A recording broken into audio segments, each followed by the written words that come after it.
Just heard plenty of analysis on ABC News with our special report. We went to a local political science professor to break down what happened on Capitol Hill. Renetta Dubose spent her day at Augusta University. John, despite passionate arguments on both sides of the political aisle, it wasn't enough to vote up or down the repeal and replace of the Affordable Care Act. Now, one local political science professor tells us either way, it's a win-win for the president. This is heartless.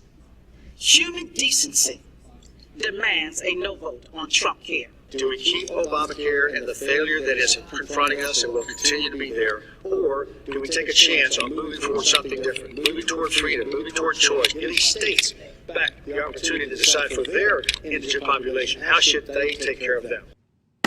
Congress tried, but their efforts were no match for the president's power in the final hour. Doesn't every American deserve the same treatment as members of Congress? We are living today in a world with skyrocketing costs, plummeting choices, broken promises across the board. President Trump pulled the bill to repeal and replace the Affordable Care Act just as House members closed their final arguments. So he wants to make sure that everybody knows he's doing what he has to do to make sure this passes or doesn't pass, but he made his commitment that he was going to make Congress take action on this. Augusta University's Craig Albert tells us philosophy is at the core of dismantling a health care law that's been in place more than a half a decade. They cannot compromise on it. And you're talking about, I mean, the original Obamacare bill was 2,000 pages long. There are so many policies, so many topics, so many types of taxes. And even in Trump's own party, there's a civil war between moderates saying it goes too far and the other side saying it doesn't.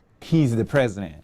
He wants to set the precedent. He wants to set the tone. For by setting a date, he's letting you know that he's in charge. He's the leader. He's the president of the United States. By doing that, he kind of owns the message in marketing terms and PR terms. He sets the tone for the entire debate. So if it loses, he can say, well, Congress couldn't get it together. Now, had this passed in the House today, the bill would have gone to the Senate, and that could have taken more time before any action took place. Jenny?